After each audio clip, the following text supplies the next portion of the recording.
Bueno, pues bienvenidos a esta segunda sesión del tercer año del Club de Filosofía, ¿no? Como os dije, esta sesión va a ir más centrada en el psicoanálisis, bueno, y sobre todo vamos a analizar la obra de este director, ¿no? De Roberto Rossellini. Bueno, no la obra, que es muy amplia, pero nos vamos a centrar en tres películas principales, que, como dije, era Alemania Año Cero, Europa 51 y Stromboli, ¿vale? Y las vamos a analizar en ese orden que acabo de decir. No por nada, he pensado que era el mejor a seguir con lo que yo quiero explicar, ¿no? Porque las dos primeras, si veis, hay un hecho que son un suicidio, ¿no? Tanto en Europa 51 como en Alemania Año Cero, y en Stromboli hay lo que he denominado como un suicidio simbólico, ¿vale? Ya la veremos lo que es, ¿no? Vamos a empezar en ese orden, pero bueno, no es un orden cronológico, porque Stromboli es anterior a por ejemplo, a Europa 51. Stromboli es la primera película que hace con Ingrid Bergman, Rossellini, que además se conocen de una manera muy peculiar. Ingrid Bergman, la actriz principal de esta película, ¿no? De Europa 51 y de Stromboli, era ya una actriz muy reconocida en Hollywood, ¿no? Ya era una actriz muy importante, ¿no? Roberto Rossellini era un director italiano, ¿no? Que prácticamente era desconocido en Hollywood, ¿no? Y resulta que Ingrid Bergman vio en un cine Roma Ciudad Abierta, otra de las películas de Rossellini, ¿no? Y nada más verla, parece ser que tuvo un flechazo con, digamos, la forma de ver la vida de Rossellini y decidió escribirle una carta para ponerse a su disposición total por si Rossellini veía que en algún momento, si rodaba alguna película, podía realizar ella algún papel, ¿no? Esa carta la manda a la productora de Rossellini, que da la casualidad de que justo cuando manda esa carta tiene un incendio, sufre un incendio la productora, por lo tanto la carta como que se va perdiendo y entre los escombros la llegan a recuperar e intentan llamar a Rossellini para darle la carta que le había escrito Ingrid Bergman. Pero resulta que Rossellini en ese momento estaba peleado con la productora por una serie de contratos, ¿no? Que no se llevaban muy bien, y les colgó directamente el teléfono antes de que le dieran la noticia de que Ingrid Bergman le había escrito. Bueno, a partir de una serie de vicisitudes, le llega la carta a Rossellini y resulta que Rossellini no conocía a Ingrid Bergman, no sabía quién era, ¿no? Pero claro, al ver que la fama de Ingrid Bergman, pues le contesta diciendo que claro, que había pensado desde un primer momento que ella podía realizar algún papel en su película, ¿no? Y así se conocen, ¿no? Y empieza una historia de amor entre Rossellini y Ingrid Bergman, ¿no? Y nosotros vamos a empezar con Alemania Año Cero, ¿vale? A analizar. ¿Os acordáis en la primera sesión, cuando, bueno, los que estuvisteis, cuando hablaba de que la diferencia que había entre los ancestros y nosotros, ¿no? Los ancestros tenían historia, ¿no? Los ancestros vivían en un tiempo donde todavía pasaban las cosas, ¿no? Y nosotros teníamos la costumbre, el mito, ¿no? Ese cierto vacío del que hablaba, esa cierta nada, que intentábamos llenar y que intentamos llenar a través del lenguaje, ¿no? Nosotros teníamos el lenguaje. Los ancestros tenían la historia y nosotros teníamos el lenguaje que nos servía para llenar ese vacío de un tiempo en el que ya no pasaba nada, ¿no? Ese nihilismo del que hablábamos, ¿no? La palabra como una relación con ese nihilismo, ¿no? Donde no pasaba nada está la palabra, que intenta llenar ese vacío. Bueno, Antonio. Bueno, pues ahora, desde ese psicoanálisis, pensad que todo eso es mentira, no vale para nada. No, es broma. Pero, obviamente, la palabra, claro que obliga, ¿no? La palabra tiene una dimensión performativa, ¿no? Una dimensión performativa que ayuda a estructurar el espacio intersubjetivo en el que nos encontramos, ¿no? la palabra obliga al sujeto a actuar de una manera determinada. Es decir, existen los actos de habla, ¿no? Como lo definiría Austin, un filósofo de la lengua del siglo XX. Bueno, Pilar, ¿qué quiere decir esto? Vamos a poner un ejemplo muy claro. O sea, de que la palabra obliga a actuar, a desempeñar un papel determinado, ¿no? Imaginemos una boda. Una boda... Uy, ¿qué cosa? No te preocupes. No pasa nada. A ver, ya está. Sí. Un perdé. Ahora, ya está. Imaginemos una boda, ¿no? Y el cura lanza la afirmación de yo te convierto en marido y mujer, ¿no? En ese mismo momento, la mujer desempeña el papel de esposa y el marido el hombre desempeña el papel de esposo, sea eso lo que tenga que ser, ¿no? Lo que hayan convenido entre esas dos personas. Pero la palabra, el yo te convierto en marido y mujer, obliga a desempeñar un papel dentro del espacio simbólico en el que nos encontramos en una comunidad, ¿no? La palabra al final obliga a actuar de cierta manera, a desempeñar un papel. Esto aparece también muy claro en otra de las películas de Rossellini, que es El general de la Rovere, ¿vale? El general de la Rovere trata sobre un pequeño delincuente, un pequeño ladronzuelo, ¿no?, al que atrapa la Gestapo, está contextualizado en la Italia ocupada por la Alemania nazi, ¿no?, y lo atrapa el ejército de la Gestapo, y resulta que este pequeño ladronzuelo es prácticamente idéntico al general de la Rovere, un líder partisano. Y entonces la Gestapo decide enviarlo a la cárcel para que intente investigar quiénes son los demás líderes partisanos, para que busque información sobre esos líderes y para ver lo que está haciendo la organización partisana, ¿no?, la organización comunista, ¿no?, para intentar atraparlos, ¿no? Este pequeño ladronzuelo desempeña, por tanto, el papel del general de la Rovere. Hasta tal punto desempeña el papel en la película que al final se deja asesinar por la Gestapo para defender ese desempeño del propio papel, ¿no?, en aras quizá a buscar una vía que le conduzca a una verdad moral que él cree que, pues, es la correcta, ¿no?, para desempeñar ese papel, ¿no? En definitiva, lo que le conduce a algo que le pueda conducir a una liberación y realización del yo. Desempeña un papel que le permite liberarse y realizarse como yo. ¿Vale? Porque, en realidad, hay más verdad en una máscara que en lo que se oculta debajo de ella. Porque una máscara no es nunca solo una máscara, dado que determina el lugar real que ocupamos en la comunidad intersubjetiva en la que nos encontramos, en la red simbólica intersubjetiva.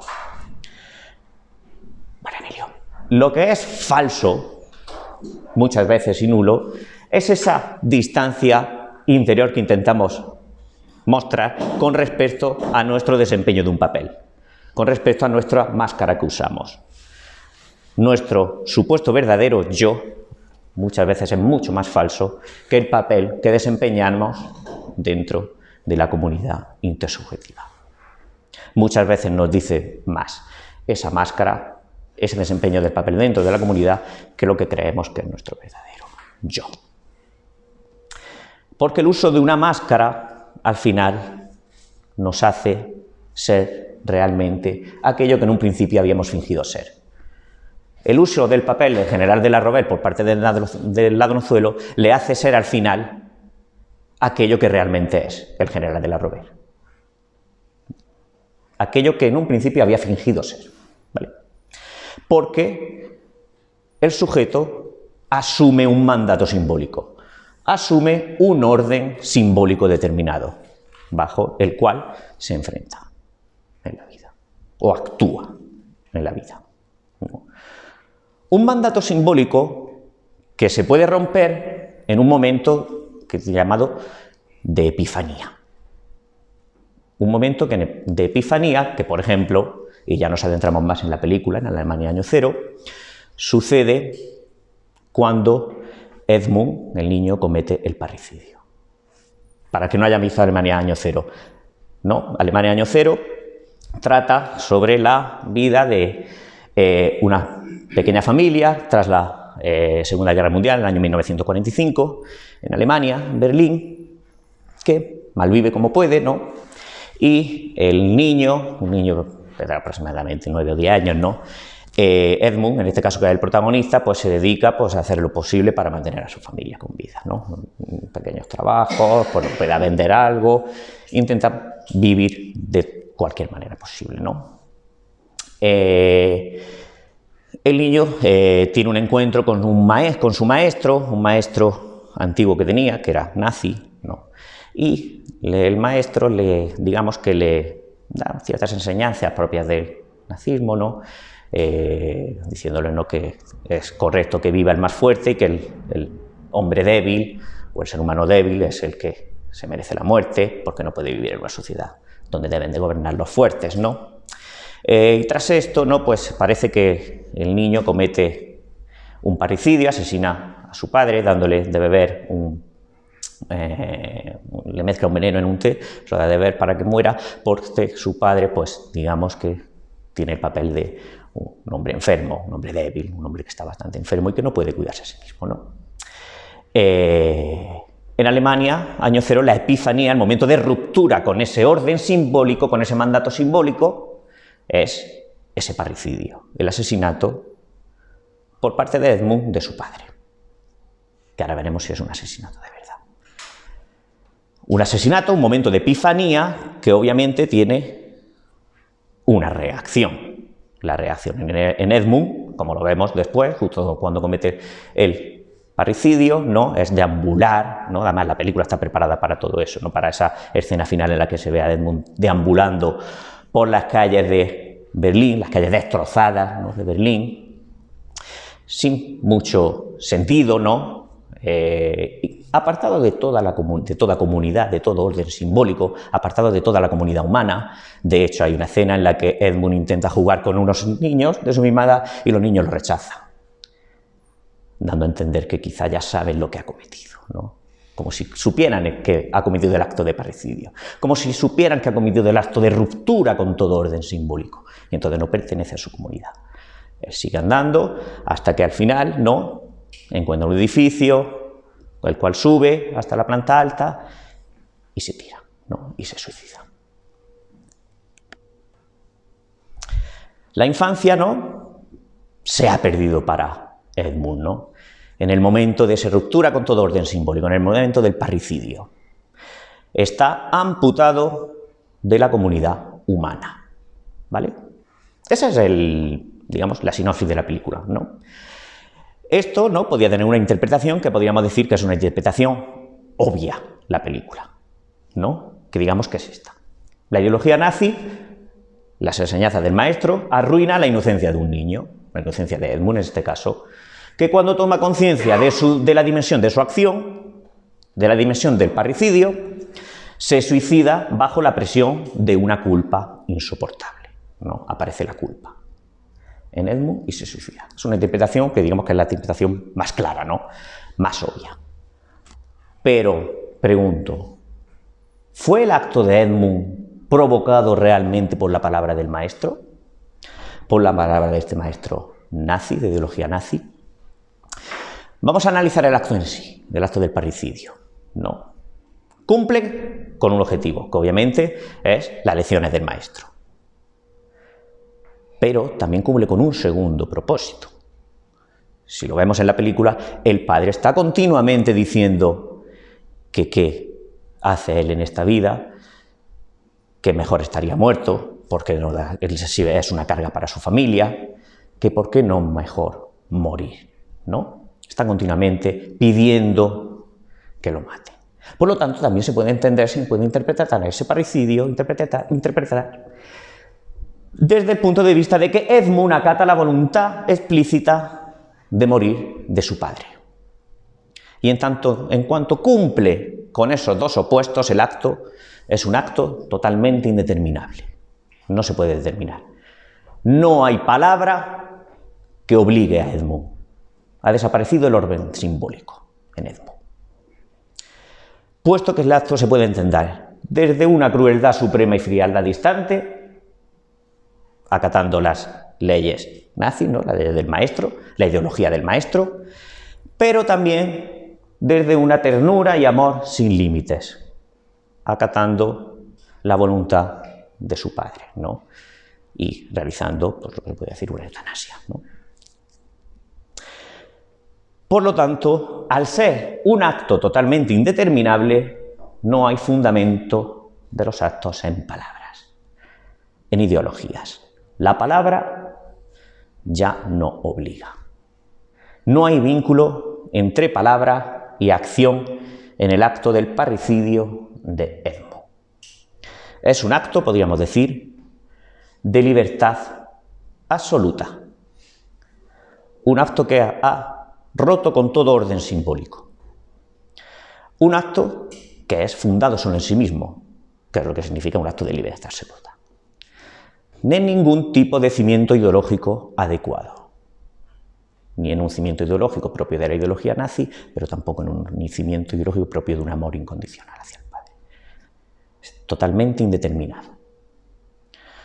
Por esta misma razón, en el parricidio de Edmund coinciden el mal puro con la más perfecta inocencia infantil, con la santidad, ¿no? Edmund, al cometer el parricidio, se convierte en un santo. Se convierte en un santo porque rompe con todas las ataduras institucionales mundanas. Es curioso que después de esta película Rossellini hace San Francisco de Asís, ¿no? Que es muy parecido, ¿no? San Francisco de Asís rompe con toda determinación material, ¿no? Y en el momento en el que rompe con toda determinación material, lo tiene todo. Es decir, tenemos todo precisamente cuando hemos perdido todo. En el hecho de romper con todo orden simbólico, Edmund lo empieza a tener todo. En el hecho en el que, tras el parricidio, se aísla completamente de la comunidad humana, Edmund alcanza, digamos, tras la ruptura con el orden simbólico, una libertad pura. Una libertad que no se sustenta en nada. Y si interpretamos y si vemos en la escena el acto en sí, ¿no? Podemos ver cómo es imposible que nosotros nos podamos identificar con Edmund en el acto, en el parricidio.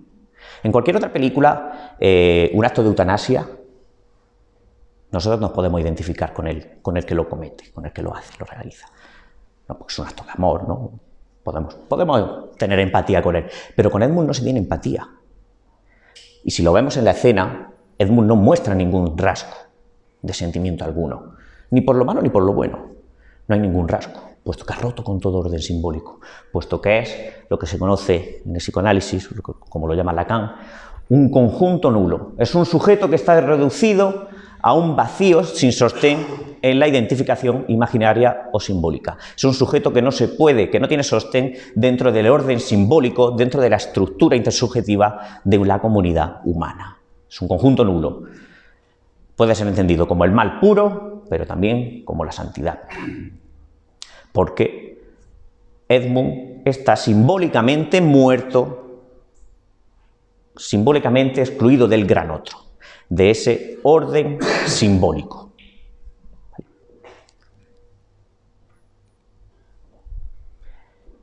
Y eso significa realmente el título Alemania, año cero. Es Alemania en el año de la libertad absoluta. La película está contextualizada en el 1945, justo, ¿no? Justo después de la Segunda Guerra Mundial. Justo en el momento en el que se ha roto con todo el orden simbólico en Alemania, con todo el orden simbólico que lo precedía, con toda una ideología nazi, ¿no? Que lo precedía. Justo cuando el lazo intersubjetivo, cuando la comunidad intersubjetiva, cuando el compromiso con la palabra se ha roto. Incluso podemos ver esta brecha que se sucede entre la palabra y el acto en otra de las escenas cuando Edmund se encuentra con su maestro cuando ya ha cometido el parricidio, ¿no? Y le dice que lo ha cometido y el maestro no es capaz de entender por qué lo ha cometido en base a su ideología. Él no es capaz de entenderlo y dice, no, si yo no te conté esto, no es mi culpa mía, yo no te conté, yo no te dije que tenías que matar a tu padre, no, algo así. Edmund le dice, le contesta literalmente, usted solo habló de eso, yo lo hice. Claro, está totalmente rompiendo con la brecha entre palabra y acto. No, no, usted solo habló de eso, no tiene nada que ver con lo que yo hice. Yo hice, usted habló, no hay conexión entre acto de habla, entre la palabra del profesor y mi hecho. Incluso lo vemos en otra escena, cuando está intentando vender el vinilo con uno de los discursos sobre Hitler, ¿no? Vemos también cómo, cuando lo intenta vender y pone ese discurso en la gramola, ¿no? Y se escucha, vemos cómo toda la gente queda, digamos que, llamada o sorprendida cuando escucha la voz fantasmal ya de Hitler, ¿no? Todo el mundo se sorprende de escuchar a Hitler menos él, menos Edmund. Claro, está fuera de la comunidad simbólica, está fuera de ese orden simbólico. A él no le importa que esté Hitler por ahí hablando. No tiene esa fantasmagoría. Él ha roto totalmente con el orden simbólico. Es decir, no hay un super yo que lo obligue a actuar de una manera determinada. No hay una ideología fuera de él que lo obligue a determinar de una manera determinada. Ni el profesor, ni incluso cuando vemos posteriormente la hermana que le ofrece ayuda y le ofrece que se quede en casa y él la rechaza, porque tampoco está obligado en ese orden simbólico. No sé si habéis visto la película de La soga de Hitchcock, que más o menos trata sobre este tema, pero con una diferencia, que La soga no llega a esta ruptura del orden simbólico, que es de la que estoy hablando, a esta brecha entre palabra y acto. Si vemos La soga, ¿no? Por aquí no lo haya visto, ¿no? Hacen una cena entre una serie de amigos, ¿no? Y entre esa serie de amigos hay unos alumnos que matan a un amigo y lo deciden esconder bajo un baúl porque para poner en práctica las enseñanzas que le había dado un profesor que le había hablado sobre Nietzsche, sobre el superhombre, ¿no? Sobre todo esto, ¿no? Y entonces, para poner en práctica esa ideología, pues deciden matar a su amigo, que se llama el más débil, ¿no? Pero en este caso sí hay, en el caso de La soga, sí hay una relación entre la ideología, el discurso del profesor y el acto de esos alumnos durante toda la película. De hecho, los alumnos no, en ningún momento actúan como Edmund, no. Es decir, aquí Hitchcock sí está, digamos, llamando la atención y está diciendo, ojo con lo que decís, que puede provocar que algún loco se lo crea y cometa un asesinato. Pero aquí, en Rossellini va mucho más allá de eso. Aquí no hay ruptura con el orden simbólico en La soga. Aquí, en Rossellini, en Alemania, en Cero sí. Hay una ruptura total. Y de hecho, hay una ruptura total porque si no, no se entendería cómo define el final Rossellini, el suicidio del niño, una verdadera luz de esperanza. De allí nace una nueva manera de vivir y de ver, el énfasis de la esperanza y la fe en el futuro y en los hombres. Es decir, el acto del suicidio, el acto de ruptura total con el orden simbólico, provoca una nueva creación, una nueva forma de vivir, una nueva creación, un nuevo orden simbólico puede provocar. Pero eso solo es posible si hay una ruptura total entre palabra y hecho, si la palabra ya no obliga. Pasamos a Europa 51, la siguiente, ¿vale? En esta, bueno, para hacer un pequeño resumen también para el que no lo haya visto, Europa 51 trata la historia de una familia burguesa acomodada, ¿no? Que no hace mucho caso a su hijo, ¿no? Y el hijo pues acaba suicidándose, ¿no? Se tira por una escalera, un intento de suicidio por el que no muere, pero luego en el hospital acaba muriendo, ¿no? Al final es otro suicidio, ¿no? Tras esto, pues la madre, pues con el peso de la culpa, ¿no? Decide, pues, intentar llevar una vida en la que ayude a los pobres. Primero se acerca a la ideología del socialismo, del comunismo, y luego al final acaba acercándose al cristianismo, ¿no? Pero bueno, decide llevar una vida de una manera santa, ¿no? Y ayudar, porque no puede soportar el peso de la culpa de haber dejado que su hijo se suicidara, ¿no? Esta película, obviamente, tiene también otra interpretación bastante clara, ¿no? Más o menos la que acabo de decir, una interpretación obvia, ¿no?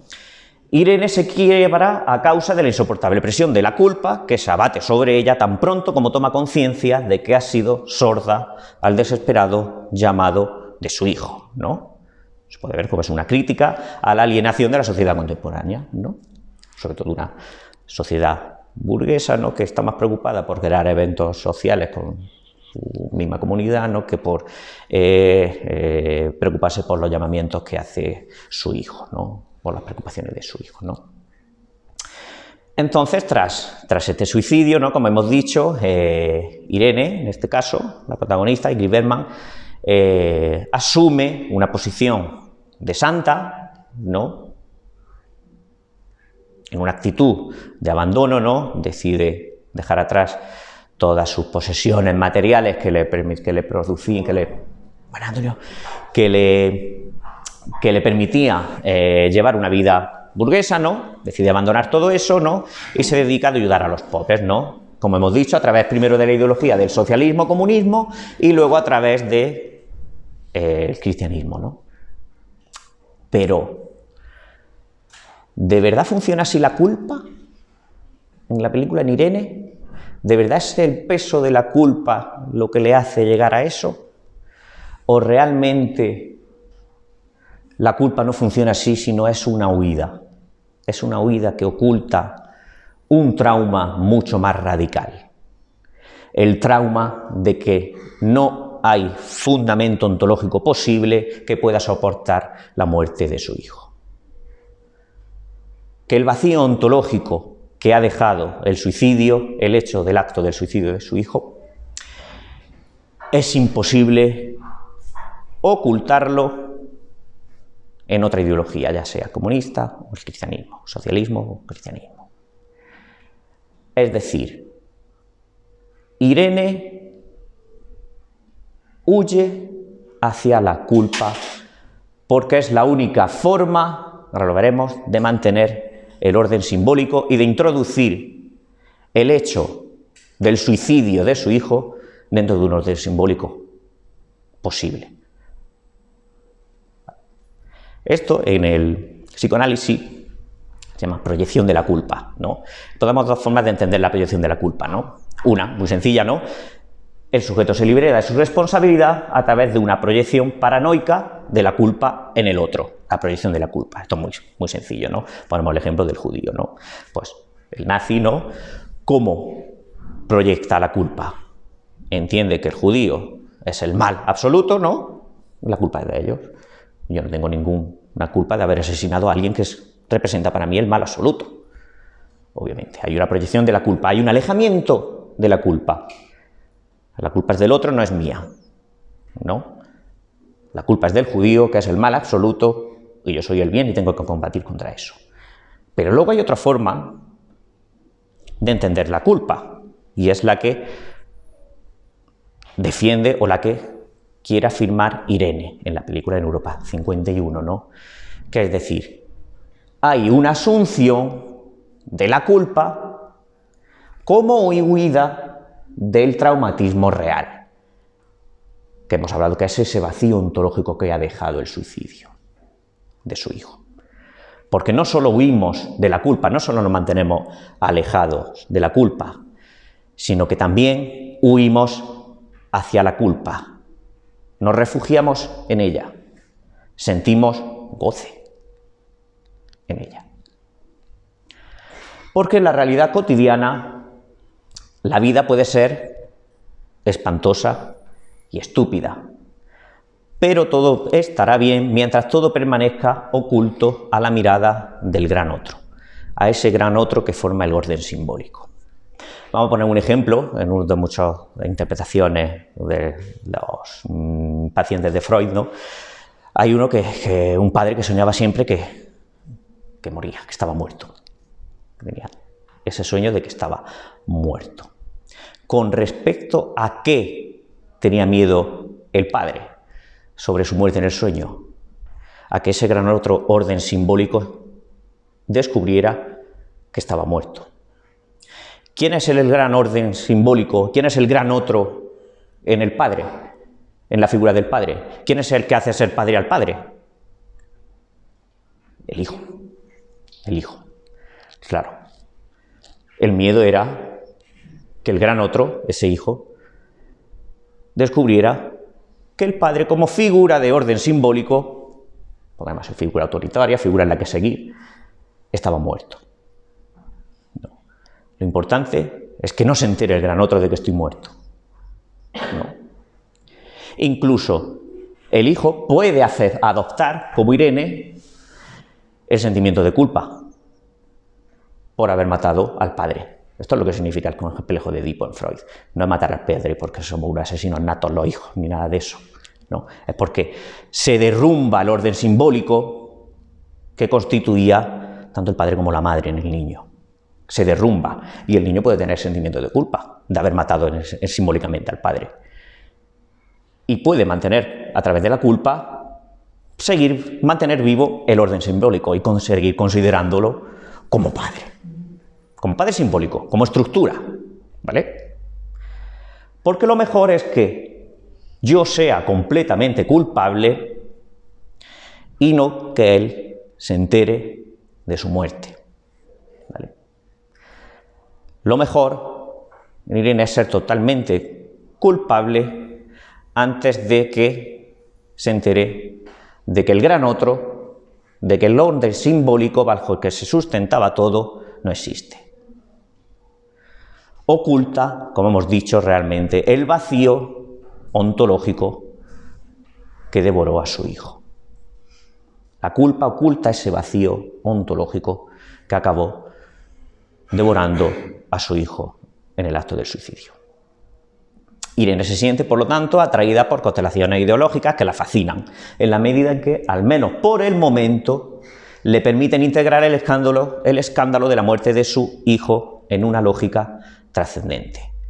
Le permite introducir el hecho del suicidio de su hijo, ese escándalo de la muerte de su hijo, en una lógica más allá de eso, en una lógica trascendente, en una ideología, puede ser socialista, como es el primero, o cristiana, ¿no? Pero es lo que le permite esa creación, ese mantenimiento del orden simbólico, introducir esa muerte, ese sinsentido, esa inexistencia del gran otro dentro de un orden simbólico posible. Es esa asunción de la culpa adoptando una determinada ideología que le permita seguir aceptando que la muerte de su hijo tiene algún sentido.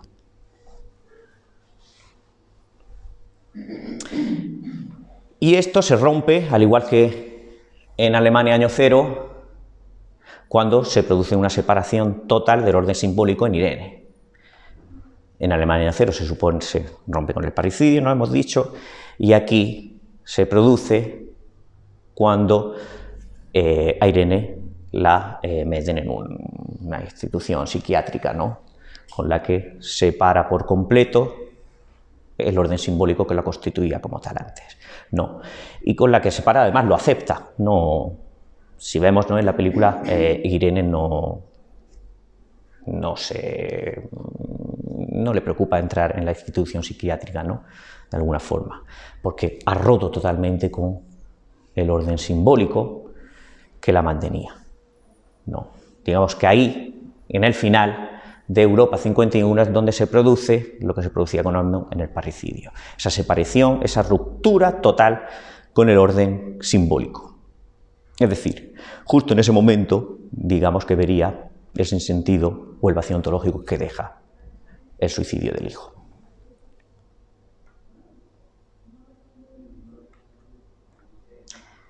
Y ahora nos vamos a la última, a Stromboli, el acto de libertad.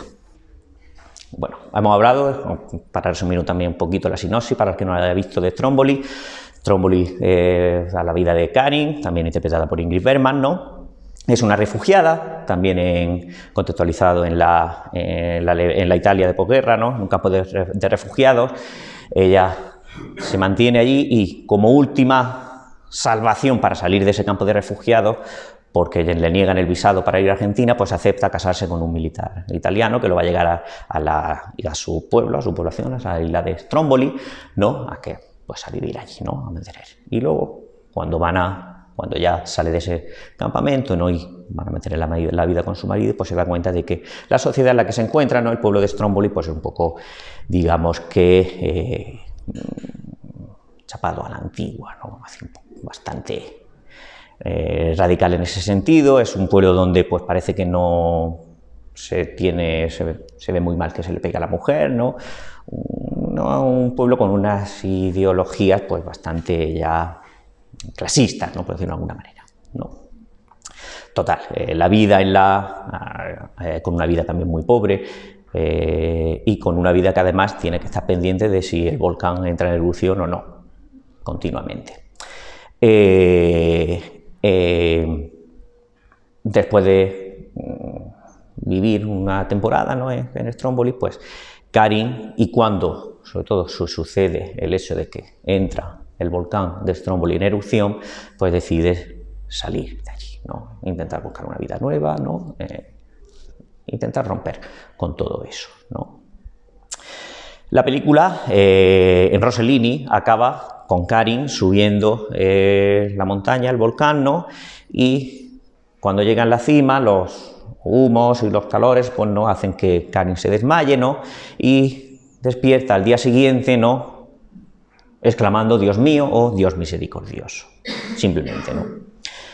Hay una versión americana, que hemos hablado al principio, ¿no? En la que no acaba así, ¿no? En la que Karin, en la versión americana, al amanecer, baja las montañas, ¿no? Y se ve bajando las montañas y hay una voz en off que nos dice: en su terror y sufrimiento, Karin había descubierto una gran necesidad de Dios y ahora sabía que solo en su regreso a la aldea podía esperar la paz. Pues ya está. Obviamente esa no era la intención de Rossellini, ¿no? Y de hecho le preguntan, ¿no? ¿Qué pasaba al final? Porque se deja así, en esa ruptura, ¿no? Dice, ¿vuelve al final Karin a la aldea o no? ¿No? Y la respuesta de Rossellini es: no lo sé, eso sería el comienzo de otro film. En la vida hay un punto de inflexión en toda experiencia humana, que no es el fin de la experiencia ni del hombre, sino un punto de inflexión. Mis finales son puntos de inflexión. Luego la cosa vuelve a comenzar. Pero en cuanto a qué es lo que comienza, no lo sé. Y aquí, en este final de Stromboli, es lo que dice que en lugar de un suicidio real se produce un suicidio simbólico, ¿no? Se produce esa ruptura con todo orden simbólico que determinaba a vivir de una manera determinada Karin en la ciudad de Stromboli. Es ese suicidio simbólico que hemos visto también en las otras dos películas. Esa ruptura, ese perderlo todo para empezar de nuevo, ese perderlo todo para tenerlo todo, para tener esa libertad absoluta de poder crear. Ya lo dice Rossellini, no sabemos qué, si un nuevo orden simbólico, si va a empezar otra nueva vida, no sabemos qué, pero se produce, lo que sí sabemos que se produce, esa ruptura total con el orden simbólico, ese suicidio simbólico, para comenzar desde un punto cero, desde el punto de la absoluta libertad, del que habíamos hablado antes, que también era en Edmund, ¿no? Esa absoluta libertad, ¿no? Huyendo de esa opresiva realidad social, se encuentra Karin con lo real, no con la realidad, con lo real, con mayúscula. Con lo real que no está condicionado por ningún orden simbólico. Eso es lo real, con mayúscula. Es lo real sin ningún tipo de condicionamiento simbólico, sin ningún tipo de constitución. Es la libertad pura, al final. Es lo real sin ninguna determinación.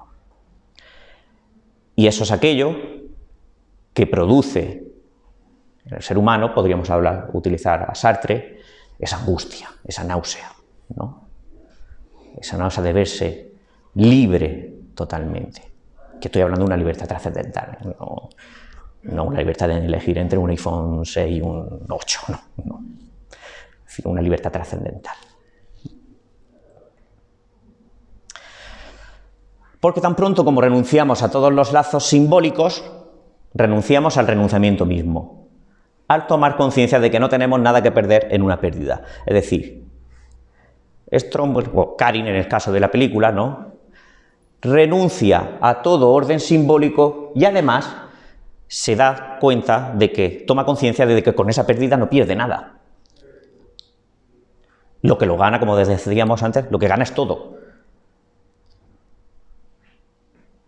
En ese mismo momento en el que se excluye al sujeto, en este caso a Karin, del propio circuito intersubjetivo, de la comunidad intersubjetiva en la que nos movemos, en la que pertenecemos, ¿no? Por supuesto, el film termina antes, no como la versión americana, antes de que se encuentre su lugar en una nueva identidad simbólica. Eso ya pasará en otra película, como dice Rossellini, pero no pasa en Stromboli.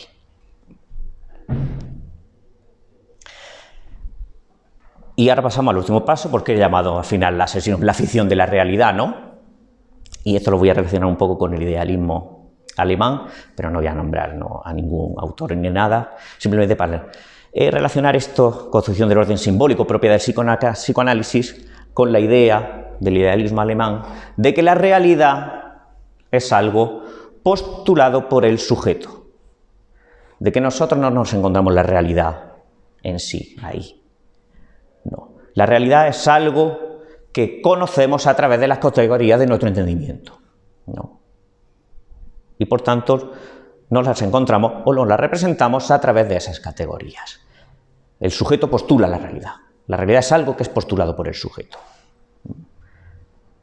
Para tomar a Kant, que lo dimos ya en el primer año, Kant hacía la diferencia, ¿no?, entre fenómeno y noúmeno. Noúmeno es la cosa en sí, para lo que Kant es imposible conocer. La cosa en sí no se puede conocer, porque nosotros conocemos el fenómeno, que es aquello que nosotros representamos a través de nuestras categorías de entendimiento.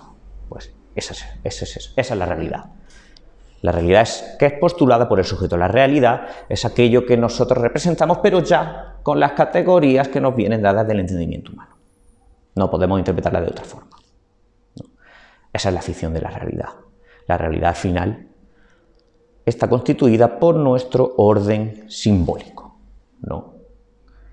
Y solo cuando se produce, como en Alemania, ese año cero, ese año de ruptura total con el orden simbólico, ese eclipse de la realidad constituida, es cuando se produce, cuando nos vemos arrojados al abismo de lo real, al abismo del sinsentido al final de lo real, al abismo de lo real sin ningún orden simbólico que lo determine. Hay una ruptura total con ese orden simbólico. Y ahí aparecen los señuelos ese es el señuelo que muestra los fils de Rossellini, en este caso, que, como vemos, en Rossellini siempre puede dar la interpretación de mantener ese orden simbólico. Como hemos visto en Stromboli, según la versión americana, vuelve, ¿no?, sigue manteniendo el orden simbólico, se da cuenta y se convierte de repente en cristiana, en eso, y ya está, y decide vivir una vida dentro de esa sociedad, ¿no? O incluso en Europa 51, ¿no? Es lo que intenta Irene, ¿no? Mantener el orden simbólico a través del socialismo o a través del cristianismo. Pero lo que ocultan esos señuelos que muestra Rossellini, esos señuelos que nos presenta, es que cuando los desocultas, queda expuesta la realidad, lo real, en toda su nulidad, en todo su sinsentido. Y ya.